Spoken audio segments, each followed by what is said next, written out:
Back to the channel. तो last video में start किया था इनपुट आउटपुट स्टेटमेंट्स चैप्टर। तो इसका हमने हाफ पार्ट कर लिया था कि इन पे इनपुट आउटपुट स्टेटमेंट में दो टाइप थे, फॉर्मेटेड कंसोल आईओ फंक्शंस और अनफॉर्मेटेड आईओ कंसोल फंक्शंस। हमने फॉर्मेटेड फिनिश कर लिए थे क्योंकि वो दो ही थे बस, स्कैनफ और प्रिंटफ। आज हम लोग स्टार्ट करने वाले हैं अनफॉर्मेटेड कंसोल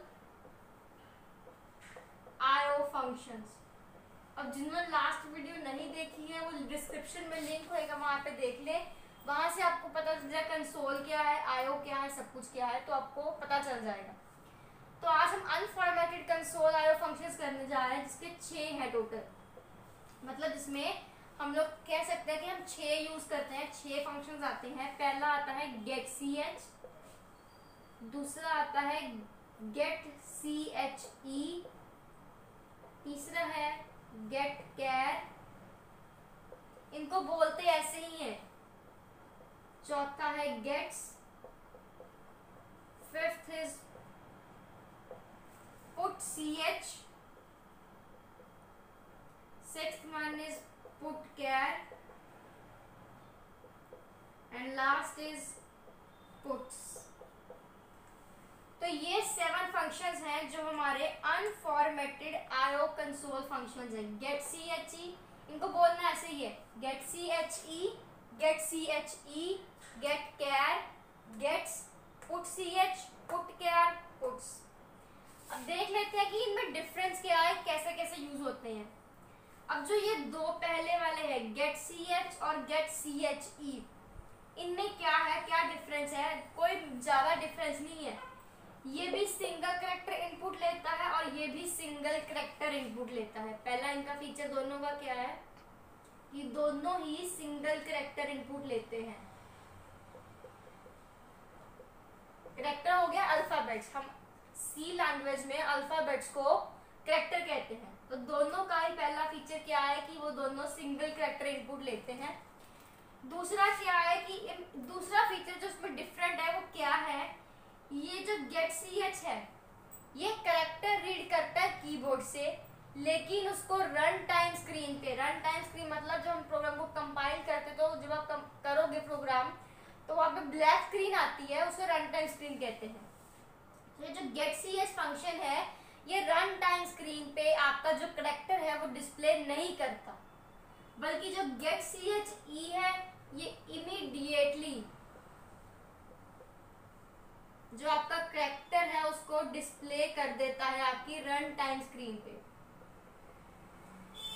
ठीक है, ये इमीडिएटली कैरेक्टर डिस्प्ले करता है गेट ch जो है आपका नहीं करता। नेक्स्ट क्या है, जो इन दोनों की डेफिनेशन है। हमने लास्ट वीडियो में कहा था, हमने जब प्रोग्राम किया था हमने सिर्फ एक डेफिनेशन यूज की थी stdio.h, जिसमें हमने कहा था हमारी printf scanf की जो डेफिनेशन है वो इस हमारी हेडर फाइल में स्टोर होती है। उस टाइम मैंने कहा था कि हम और भी हेडर फाइल्स यूज करेंगे। तो जो इन दोनों की जो डेफिनेशन है वो किसमें स्टोर होती है, conio.h हेडर फाइल में। दोनों की डेफिनेशन सेम हेडर फाइल में स्टोर होती है। इनका मेन डिफरेंस यही है बस दोनों का कि ये जो है इमीडिएटली कैरेक्टर डिस्प्ले नहीं करता और ये जो है इमीडिएटली आपका कैरेक्टर डिस्प्ले कर देता है रन टाइम स्क्रीन के ऊपर। नेक्स्ट क्या है, इसको जो गेट ch है वो नॉर्मली यूज किया जाता है जब यूजर ने कुछ हाइड करना हो। यूजर ने मतलब कोई अपनी जो इनपुट है अपनी इनपुट हाइड करनी हो, सिक्योरिटी के लिए जो है हम लोग गेट ch यूज करते हैं। और ये जनरली यूज होता है प्रोग्राम में, लास्ट स्टेटमेंट होती है जॉन सी, तब लास्ट स्टेटमेंट यूज की तरह पे यूज होता है गेट ch, ताकि जो फाइनल आउटपुट है यूजर को वो दिखे जब भी वो यूजर एंटर की प्रेस करे। मतलब पहला क्या हो गया इसका फीचर कि एक सिंगल कैरेक्टर इनपुट लेता है। दूसरा क्या है कि ये जो है हमारा फीचर जब हम कैरेक्टर इनपुट कर देते हैं कीबोर्ड से, ये जो है इमीडिएटली हमें मतलब ये रन टाइम स्क्रीन के ऊपर हमें हमारा जो कैरेक्टर है वो नहीं दिखाता। तीसरा क्या है, इसकी जो डेफिनेशन है वो conio.h में स्टोर होती है। फोर्थ क्या है कि नॉर्मली तब यूज किया जाता है जब यूजर को अपनी इनपुट हाइड करवानी हो, मींस की सिक्योरिटी रीजंस के लिए हम लोग गेट ch यूज करते हैं। और ये हमारे प्रोग्राम की लास्ट स्टेटमेंट होती है ताकि यूजर को फाइनल आउटपुट दिखे। ठीक है, तो ये हमारा हो गया गेट सी एच। अब इसका गेट सी एच का सिंटेक्स क्या है वो यहाँ पे देख लेते हैं। वेरिएबल नेम,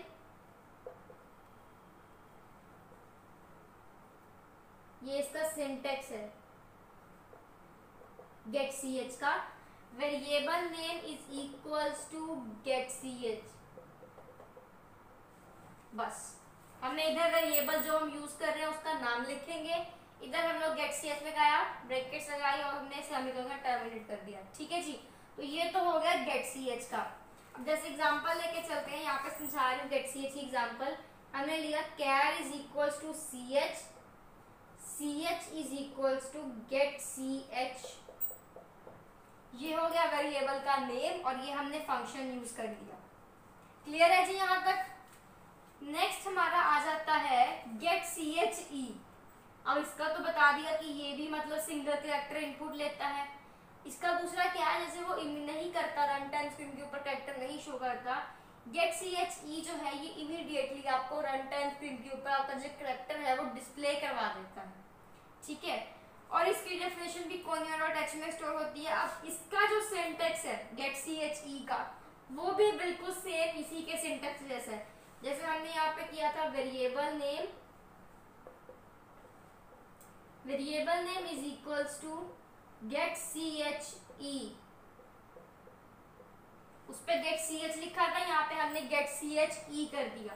तो ये इसका सिंटेक्स हो गया। वो उसका एग्जांपल भी कैसे होगी, हम यही वेरिएबल लेके चलते हैं। ये गेट सी एच का हो गया, गेट सी एच ई का क्या होगा, C H is equals to get C H E. ये इसकी एग्जांपल होगी। तो दोनों में ज्यादा डिफरेंस नहीं है, बट इसी बात का डिफरेंस है कि इसमें ये ले लेता है, वो नहीं लेता कैरेक्टर। नेक्स्ट हमारा आता है गेट केयर। अभी गेट केयर क्या चीज है, गेट केयर जो है ये भी है तो एक सिंगल कैरेक्टर इनपुट फंक्शन ही, सिंगल कैरेक्टर इनपुट फंक्शन। ठीक है, इसका क्या है, रीड करता है कैरेक्टर। ये गेट क्या करता है, फंक्शन रीड करता है कैरेक्टर को और कीबोर्ड से रीड करेगा और इमीडिएटली जो इसकी डिस्प्ले है वो रन टाइम के ऊपर दिखा देगा। ये भी जैसे ये दिखाता है इमीडिएटली वैसे ही ये दिखा देगा। इसमें क्या है, इन दोनों में जो हमें एंटर की है वो प्रेस नहीं करनी पड़ती। गेट सी एच और गेट ये तो दिखाता ही नहीं है, गेट सी एच ही दिखाता है, लेकिन इसमें हमें एंटर की प्रेस करने की जरूरत नहीं पड़ती। गेट केयर में क्या है कि हमें एंटर की प्रेस करनी पड़ती है, we have to press enter key. तो एंटर की प्रेस होती है जब हम इनपुट करते हैं कैरेक्टर्स को। ठीक है, क्योंकि उसके बाद ही जो गेट केयर है वो अपनी जो आउटपुट है वो एक्सेप्ट करता है। एंटर की प्रेस करनी जरूरी है, क्योंकि एंटर की प्रेस करने के बाद ही जो गेट केयर है वो जो इनपुट है वो एक्सेप्ट करेगा। ठीक है, इसकी जो डेफिनेशन है वो stdio में स्टोर होती है गेट केयर की। जैसे इन दोनों की कोनियो में स्टोर है, इसकी stdio में स्टोर है गेट केयर की जो डेफिनेशन है। अब जैसे इसका था हमने ये लिया, इसका सिंटेक्स भी ऐसे ही है, variable name is equals to get care. Same वैसे C H is equals to get care. इसकी एग्जांपल आ गई, तो आपको अभी डिफरेंस पता चल गया कि इसमें क्या डिफरेंस है। अगर यहाँ तक किसी को प्लीज डाउट होगा तो प्लीज कमेंट सेक्शन में आप बता सकते हैं। ठीक है जी, नेक्स्ट हम चलते हैं, हमारा जो गेट्स का है लास्ट फंक्शन गेट्स।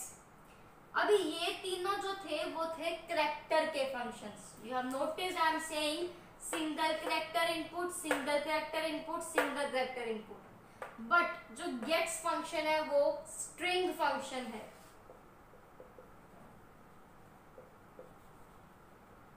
अभी स्ट्रिंग क्या चीज है, स्ट्रिंग होता है ग्रुप ऑफ कैरेक्टर्स।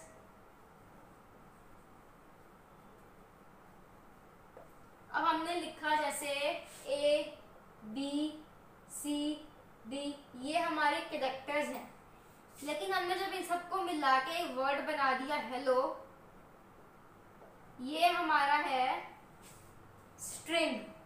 तो string is a group of characters. तो जो गेट्स फंक्शन है वो स्ट्रिंग की इनपुट लेने के लिए यूज किया जाता है। ठीक है, नेक्स्ट क्या है, जो गेट्स है is use to input string अभी एक होता है हम लोग लिख रहे हैं प्रोग्राम और एक होता है रन टाइम स्ट्रिंग। जो गेट्स है ये स्ट्रिंग की इनपुट लेता है कीबोर्ड से और कीबोर्ड से इनपुट लेता है जब रन टाइम पे होता है। ड्यूरिंग रन टाइम ये अपनी इनपुट लेता है कीबोर्ड से स्ट्रिंग की फॉर्म में। इसकी एडवांटेज क्या है कि ये जो गेट्स फंक्शन है ना वो ब्लैंक स्पेसेस भी स्टोर करवा सकता है। तो जो ये गेट्स फंक्शन है ये जो हमारी जो होती है अपनी ब्लैंक स्पेसेस उनको भी स्टोर करवा लेता है। तो ये इसकी मेन एडवांटेज है क्योंकि हमने फॉर्मेटेड में प्रिंटफ स्कैनफ फंक्शंस किए थे। स्कैनफ प्रिंटफ तो आउटपुट दिखाने के लिए शो होता है, स्कैनफ फंक्शन जो है वो इनपुट के लिए शो होता है। जो स्कैनफ फंक्शन है वो ब्लैंक स्पेसेस स्टोर नहीं करवा पाता, gets function blank spaces store करवा लेता है। That is the main advantage. अब नेक्स्ट हम देखते हैं इसकी डेफिनेशन कहाँ पे स्टोर होती है। इसकी डेफिनेशन भी stdio.h फाइल में सेव की जाती है, इसकी जो डेफिनेशन है। अब इसका सिंटैक्स कैसे है, गेट्स वेरिएबल नेम। चलो जी, ये इसका सिंटैक्स हो गया गेट्स का, ठीक है। अब हमने वेरिएबल था हमारा ch, तो हमने क्या कर दिया गेट्स ch। आपने साथ में साइज देना है तो आप साइज भी दे सकते हो, जैसे गेट ch 30, मतलब 30 का उसका साइज है, स्ट्रिंग का साइज कितना 30, तो ये हमारा हो गया नॉर्मल। इसका आप ऐसे कर सकते हो, इसको यहाँ पे साइज देने की बजाय आपने ऐसे कर दिया कैट ch 30। आप लोगों ने ऊपर ही अपना साइज दिखा दें कैरेक्टर के साइज 30 है, नीचे हमने गेट्स क्या लगाया वो साइज अपने आप ले लेगा। तो ये हमारा हो गया गेट्स 30। जो इनपुट फंक्शन थे वो हमने कंप्लीट कर दिए। लास्ट हमारे बचे हैं आउटपुट फंक्शंस, तो वो देखते हैं कि आउटपुट फंक्शंस कैसे हैं, उनके फीचर्स क्या हैं।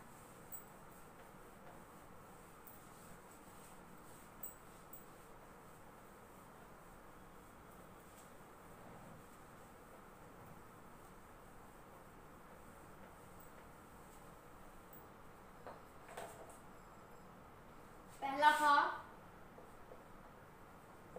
Put ch। पुट ch मतलब करेक्टर पुट करना। करेक्टर पुट करना मतलब अब पुट कहा जाए तो ये आउटपुट फंक्शंस है।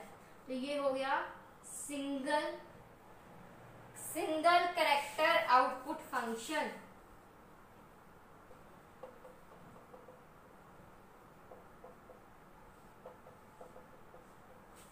पुट ch हो गया single character output function.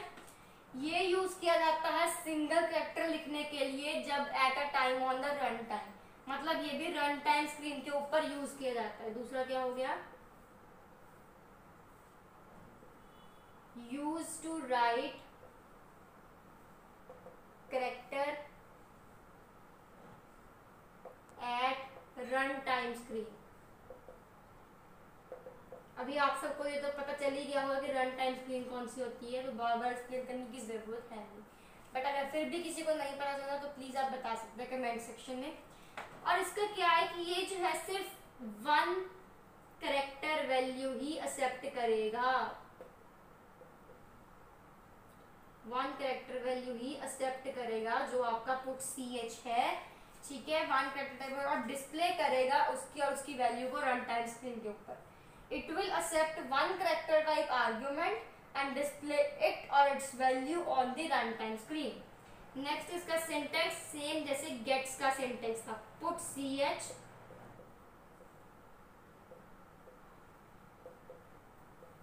Variable name, ठीक है। एग्जाम्पल कैसे ले लेते हैं, cat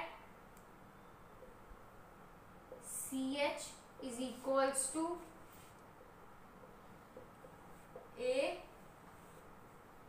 put ch a, put ch क्योंकि वेरिएबल का नाम ch है हमने डाल दिया। तो ये इसका हो गया पुट ch का सारा सिंगल कैरेक्टर आउटपुट फंक्शन है। यूज किया जाता है कैरेक्टर लिखने के लिए रन टाइम स्क्रीन के ऊपर, सिर्फ एक कैरेक्टर वैल्यू एक्सेप्ट करेगा। इसका सिंटेक्स है put ch variable name. Example क्या है, कैर ch इक्वल टू a किया, पुट ch में हमने वेरिएबल का नाम फिल कर दिया। नेक्स्ट हमारा आता है पुट कैर।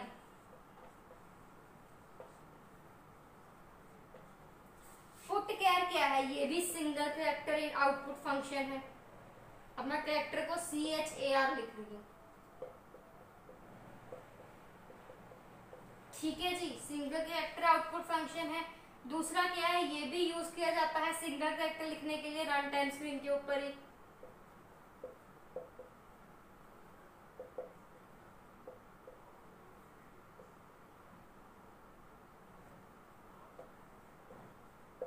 एट रन टाइम स्क्रीन, ठीक है जी। और जो इसकी डेफिनेशन है वो बताना भूल गई, इसकी डेफिनेशन स्टोर होती है conio.h फाइल में, ठीक है। अब इसका तीसरा फंक्शन ये आ गया। तीसरा फंक्शन क्या है, ये भी उसी की तरह एक कैरेक्टर वैल्यू सेट करेगा,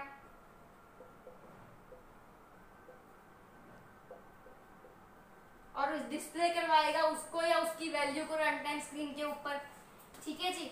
अब इसमें डिफरेंस क्या है कि पुट CH भी सेम काम कर रहा है, पुट कैर भी सेम काम कर रहा है।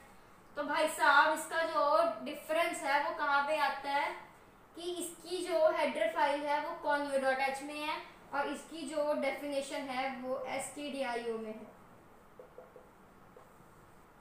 ठीक है। इसकी conio.h में डेफिनेशन स्टोर है, इसकी stdio। अगर आपको पुट CH करना है तो आपको conio.h हेडर फाइल यूज करनी पड़ेगी, और अगर आपको पुट कैर यूज करना है तो आपको stdio.h हेडर फाइल स्टोर करनी पड़ेगी।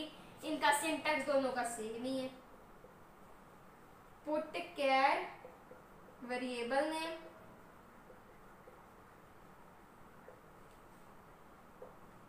कैर CH is equals to A, put char CH, ये इसका हो गया सिंटैक्स, ठीक है। अब हमारा लास्ट रह गया पुट्स का जो है, वो पुट्स वाली जो हमारी है, पुट्स वाला आउटपुट फंक्शन, उसके फीचर्स देख रहे हैं। उसके बाद लास्ट एक प्रोग्राम देखते हैं कि इसके फंक्शन कैसे यूज किए जाते हैं, फिर ये चैप्टर कंप्लीट हो जाएगा हमारा आज। तीसरा है puts same as gets. As gets was used to input string functions, same puts is used to get string output, ठीक है जी। तो ये किस लिए यूज किया जाता है, string output फंक्शन है, इसको हम लिख लेते हैं string output फंक्शन। दूसरा फीचर क्या है, इस फंक्शन को यूज किया जाता है स्ट्रिंग वैल्यूज लिखने के लिए रन टाइम स्क्रीन के ऊपर। जैसे उसमें कैरेक्टर वैल्यूज होती थी, इसमें स्ट्रिंग वैल्यूज है।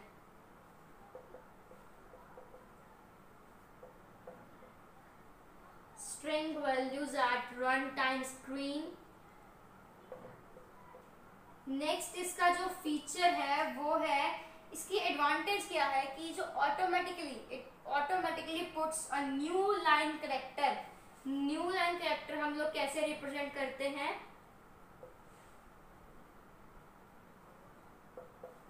स्लैश एन से हम न्यू लाइन कैरेक्टर रिप्रेजेंट करते हैं। और जो पुट्स का फंक्शन है, जब हम पुट्स का फंक्शन यूज करते हैं, ये ऑटोमेटिकली न्यू लाइन कैरेक्टर जो है हमारा फंक्शन इंप्लीमेंट कर देता है। Due to this when we run our program or compile our program, the output appears in the next line, not in the same line. आपने आउटपुट लिखी एक में, दूसरी में, तीसरी में, एक ही लाइन में आउटपुट नहीं आएगी, डाउन टू डाउन नीचे उसकी आउटपुट आती जाएगी नीचे लाइन में, ठीक है। हर जो स्ट्रिंग डिस्प्ले करवाना है उसके फ्रंट के ऊपर ये स्लैश एन जो न्यू लाइन कैरेक्टर है वो ऑटोमेटिकली आ जाता है, ठीक है। तो इसकी डेफिनेशन भी किसमें स्टोर होती है, stdio.h हेडर फाइल में इसकी डेफिनेशन स्टोर की जाती है। इसका सिंटैक्स है पुट्स वेरिएबल नेम, एग्जांपल देख लेते हैं, कैर CH। और हमने यहाँ तक तो कर लिया, बट हमें इतना याद रखना होगा कि जो पुट्स है वो क्या है, स्ट्रिंग है। इसमें सिंगल अल्फाबेट नहीं आएगा, स्ट्रिंग आएगा। तो इसका कैसे, इसका साइज भी देंगे। कैरेक्टर का 30 साइज दिया हमने, स्ट्रिंग लिखा वेलकम सेमीकोलन। अभी 30 साइज मतलब आप लोग तो कहोगे दिए तो 7 अक्षर है, 7 कैरेक्टर्स हैं और साइज 30 का दे दिया। इट्स मीन कि जो CH नाम का वेरिएबल है वो अप टू 30 कैरेक्टर स्टोर कर सकता है। 30, उसके ऊपर नहीं। 30 से कम चलेगा पर 30 से ऊपर नहीं चलेगा। तो इसका कैसे करेंगे, पुट्स CH, ठीक है, सेमीकोलन। ये हमारे सारे थे अनफॉर्मेटेड आउटपुट फंक्शंस जो आज हमारे कंप्लीट हो गए हैं। नेक्स्ट हम एक कंबाइंड प्रोग्राम बनाते हैं सभी का, इनपुट आउटपुट का। तो देखते हैं कि इनकी जो आउटपुट्स हैं वो कैसी आती हैं। Let's go. होप आप सब लोग पढ़ते पढ़ते एंजॉय भी कर रहे होंगे। ऐसा होगा आप लोग बोर होते हो वीडियो देखते हुए, तो अगर हो रहे होगे तो प्लीज आप बता सकते हैं कि आप बोर हो रहे हो, थोड़ा एंजॉय बना दीजिए वीडियो को। चलिए अब हम प्रोग्राम बनाते हैं, हमने जिसमें यूज करने हैं। सबसे पहले अब हमने देखा था जो इनके सारे फंक्शंस थे उसमें कोनियो नाम की हेडर फाइल्स भी थी। अब हम सारे फंक्शन यूज कर रहे हैं इसलिए हम कोनियो भी यूज करेंगे। पहली हमने हेडर फाइल हमेशा पहले लगती है #include stdio.h, फिर लगाएंगे #include conio.h। अब लास्ट जो प्रोग्राम जो लास्ट वीडियो देखी है या अभी जाके जो देखेंगे वो देख सकते हैं। लास्ट वीडियो में सिर्फ हमने stdio फाइल लगाई थी, कोनियो फाइल नहीं लगाई थी, ठीक है। तो ये हमने किया conio.h। नेक्स्ट हमने बनाया मेन फंक्शन, void main की ब्रैकेट स्टार्ट। अभी सबको पता है कि भी जो हमारी एग्जीक्यूशन है वो मेन से फंक्शन से स्टार्ट होती है। क्वेश्चन आता होता है why main function is important in C, because execution of every C program starts from the main function. 3 variables कर लिए हमने declare, character char, ch1, ch2, ch3, ठीक है। आप ch ज्यादा लंबा हो रहा तो आप सिंपली कर लो। हम छोटे से वेरिएबल डिक्लेयर करते c1, c2, c3, ठीक है। उसके बाद हमने लगा दिया लास्ट टाइम की तरह क्लियर स्क्रीन, ताकि हमारी आउटपुट बिल्कुल फ्रेश स्क्रीन पर आए। हमने पहली स्टेटमेंट लगाई प्रिंट। सी में चाहे आप फॉर्मेटेड अनफॉर्मेटेड कर रहे हो चाहे फॉर्मेटेड कर रहे हो, प्रिंट एफ तो लगनी है, ठीक है जी। प्रिंट एफ लगाई /n enter first character.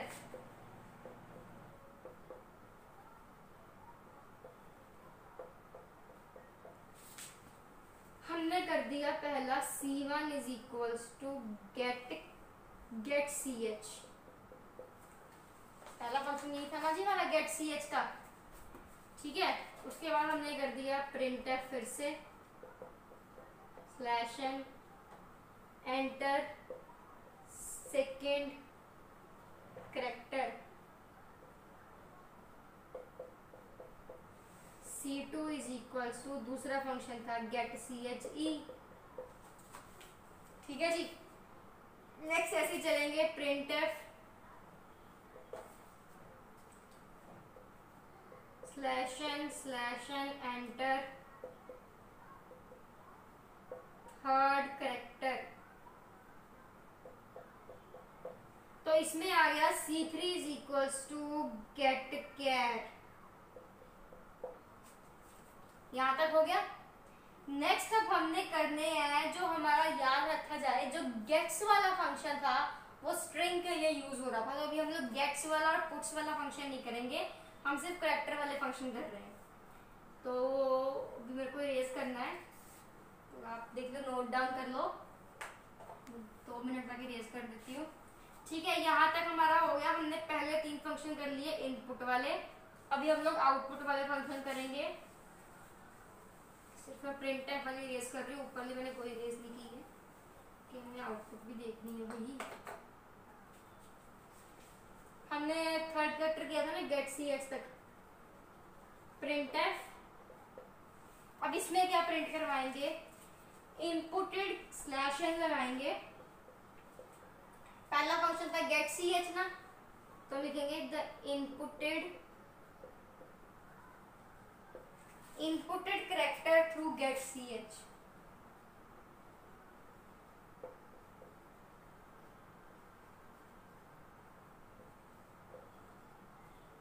Gate ch is, चलो ठीक है, अब हमने करना था वो हमने गेट्स वाले फंक्शन यूज किए थे ना, अब यहाँ पे हम कर देंगे put ch c1 get ch put ch। अब ऐसे सेकंड करेंगे printf /n the inputted character through get ch please kindly notice मैं कहाँ पे गेट ch लिख रही हूँ, कहाँ पे गेट che लिख रही हूँ। इज एक्सक्यूज मी मैम वो इसके बाद वाली डॉट लगानी है, डार्क कर दो थोड़ा सा। ऊपर गेट की शॉर्ट फॉर्म है गेट ch ऊपर वाला मैम, printf ऊपर वाला सिंटेक्स। हाँ जी उसके आगे मैम, हाँ जी ये वाली डॉट, ये आप इक्वल टू लगा लो चाहे डॉट लगा लो, जो मर्जी लगा लो। Okay ma'am.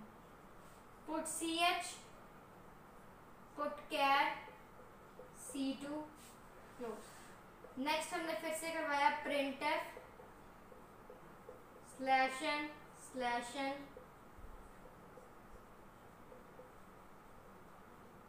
the inputted character। Last हमने किया था जी get char through get char is।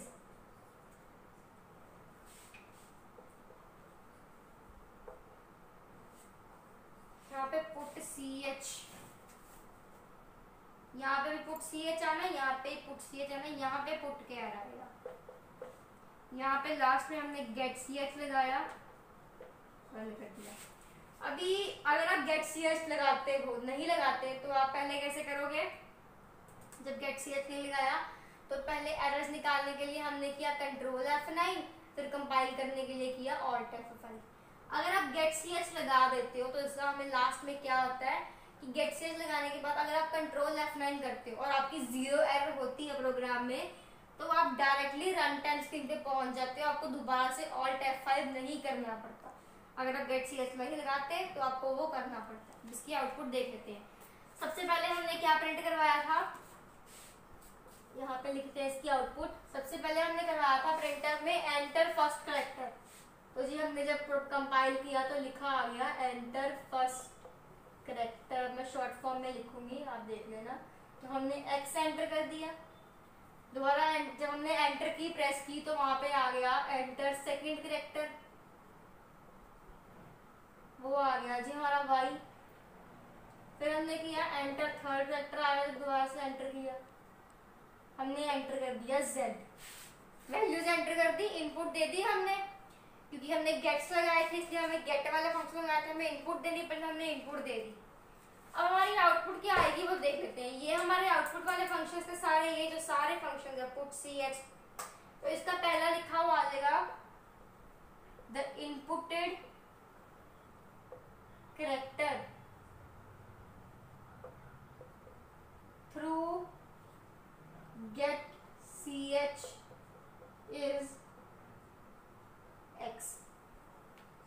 Same ऐसे लिखा आ जाएगा the inputted character through get ch is y, the inputted character through this is z। तो इस तरह से जो गेट वाले हैं वो इनपुट के लिए यूज होते हैं और पुट वाले हैं वो आउटपुट के लिए यूज होते हैं। बट हम मेनली सी में जो है printf और scanf ही यूज करते हैं। मेनली हम लोग अगर यूज भी करते हैं तो हम लोग गेट ch यूज करते हैं ताकि हमें कंपाइल के टाइम पे Alt F5 ना यूज करना पड़े। तो विद दिस हमारा input output statements the chapter is finished. We will start a new chapter in the new video. Hope you don't have any doubts till here, but you can tell about your doubts in the comment section so that I can solve them. तो आप लोग अब video को कर देना और इसको अच्छे से समझना और थैंक यू वेरी मच।